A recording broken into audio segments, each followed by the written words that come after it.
My guest today, Jane Gronow, is the Principal Advisor on Communities to Rio Tinto. This issue of communities is going to be a very big one for Australia because we've got mining communities being developed all around the country as we invest billions and billions of dollars in new projects. And sometimes they're going to get it wrong. The Queensland gas fields are a good example. Interestingly, Rio Tinto see as one of their great assets their ability to manage communities, and they're using those talents and those experiences that they've had here in Australia over in Africa. And the Chinese are recognising the Rio Tinto abilities in the massive Rio Tinto Chinalco joint venture in Guinea. In Queensland, we are seeing in the gas fields an example of very bad management of communities, which might even threaten the projects. That's not your area, of course, but what do you think is the biggest trap that miners or resource companies have in dealing with communities? Okay, I think that really mining companies or the resource sector has learned the hard way that you actually have to consult and you have to communicate in a transparent way with the communities who are going to be affected by your operation.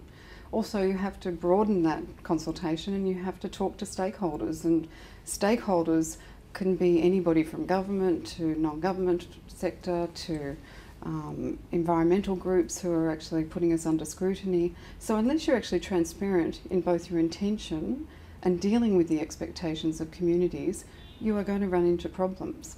But I'm a community, say hypothetically, that I just don't want you there. Mm-hmm. You can tell me what you're going to do, but how do you manage the fact that the farming community or the maybe it's a tourist situation or whatever it might be, how do you manage the fact that they don't want you there? Yeah, it's difficult sometimes, and I think it's the pointy edge of negotiation around the presence of an operation.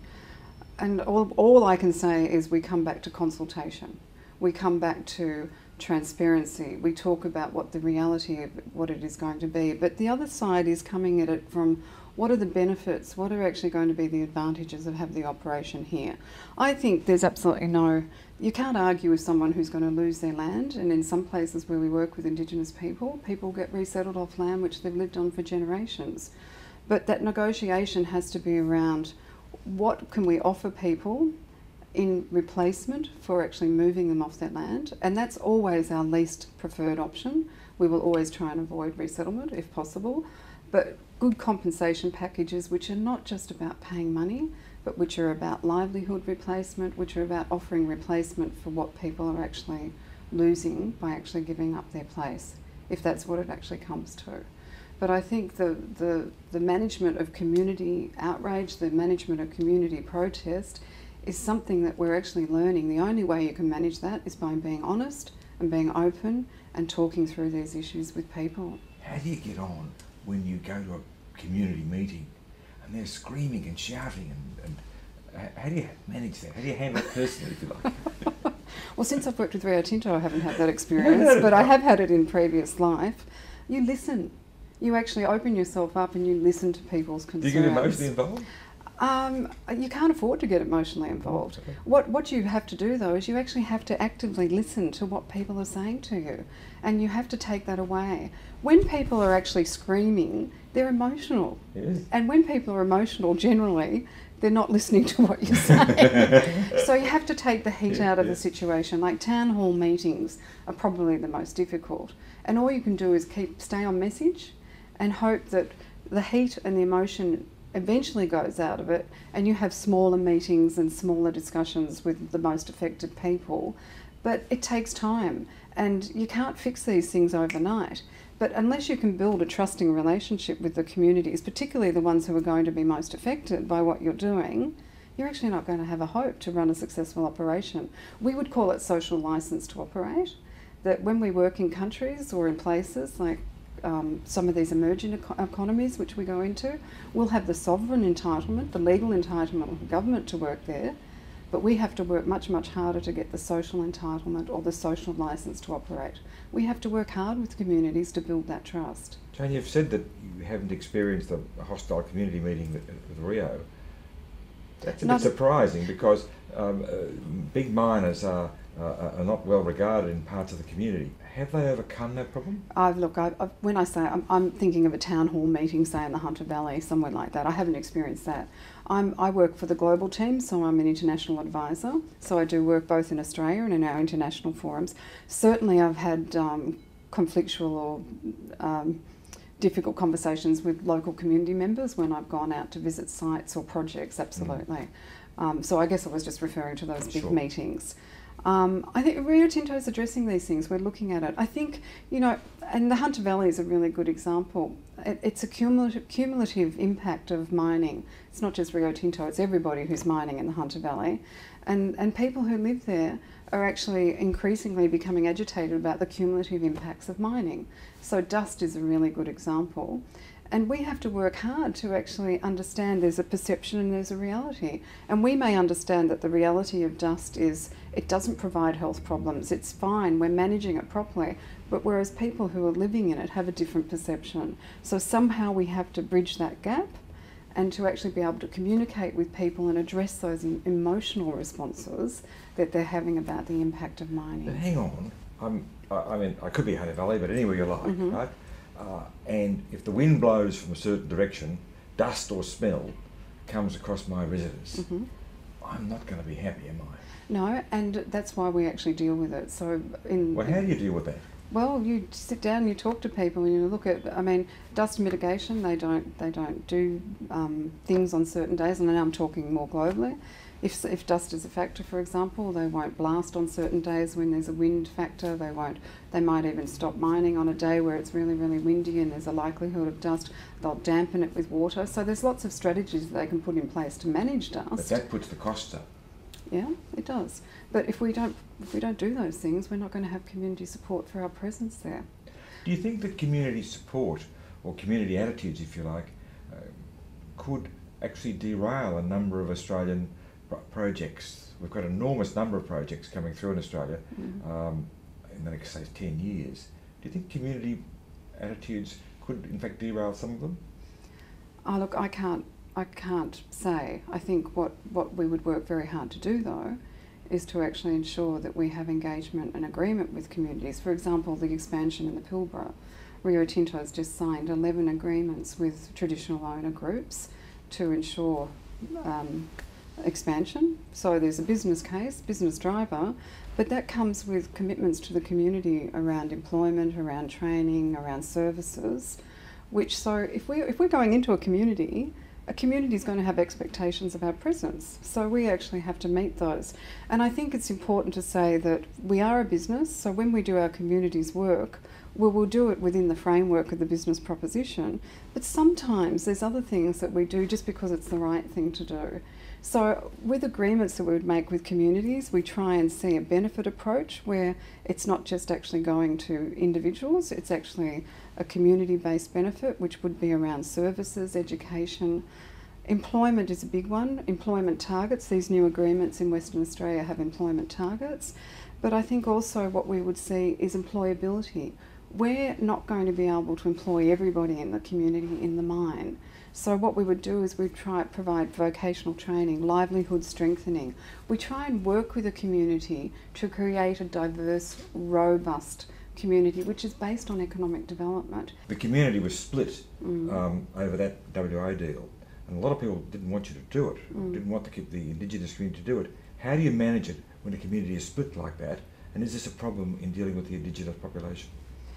Look, I can't really talk that much about Western Australia. I wasn't involved in it. I can only talk about, the outcome, how they're actually managing it. They've got strong management structures in place and teams of people to deal with the implementation of those agreements.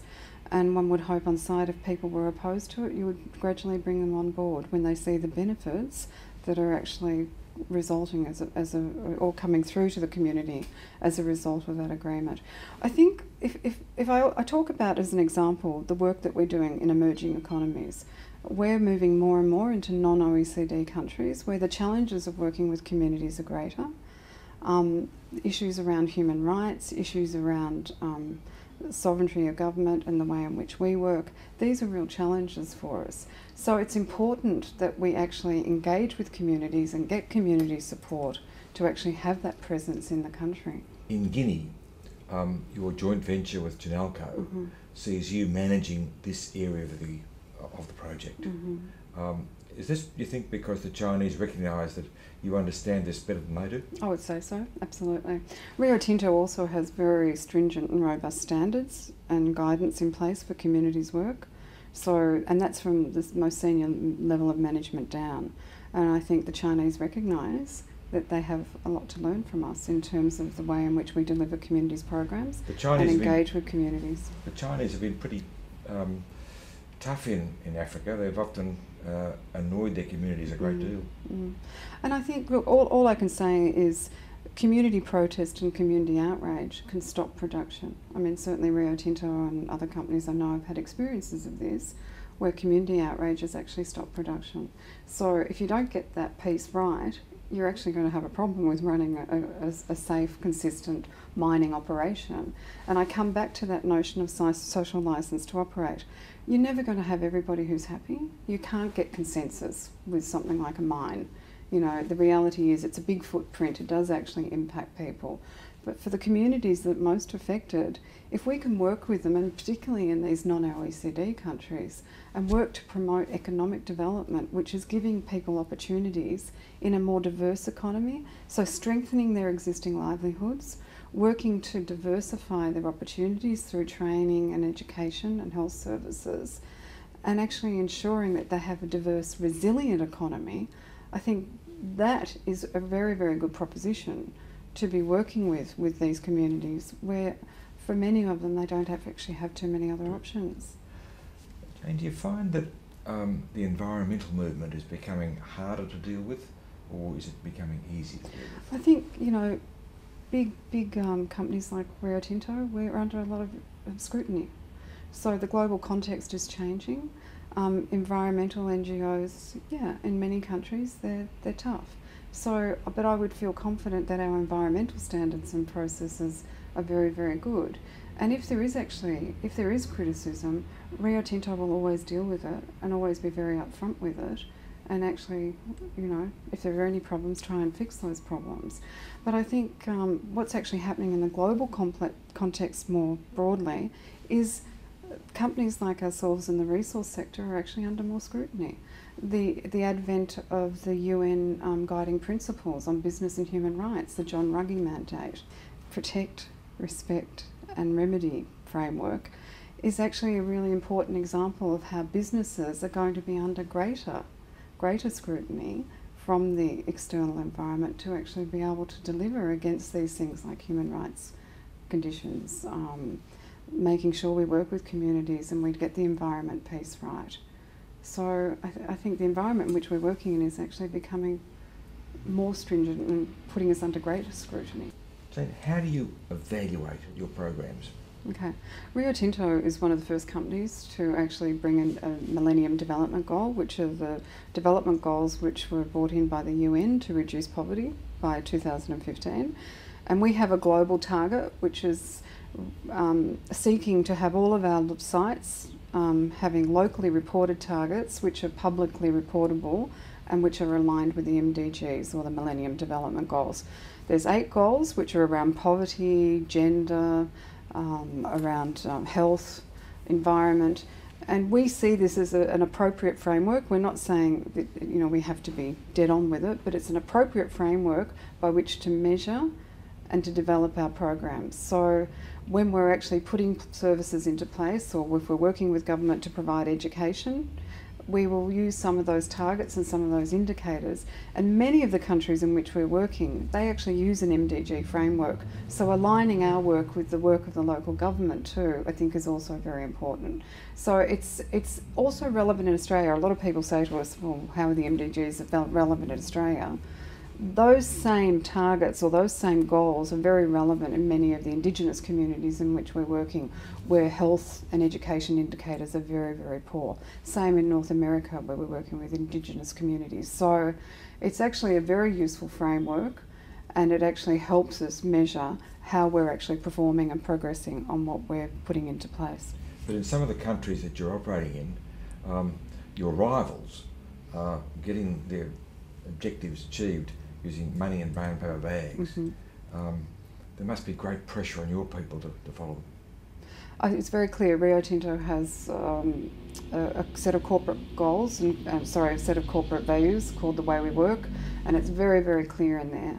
We all subscribe to no corruption. We're compliant with all of the sort of normal rules of good international business. So but it must take you longer to do the project. It does. Like on some projects, it'll take you 3 or 4 years to do something that a local company might be able to do by, providing a brown paper bag of money. But unfortunately, for the country, those sorts of things, the way business is done, but Rio Tinto would never participate in that, and we don't support that. And it's very, very clear that zero tolerance on anything to do with corruption. Thank you.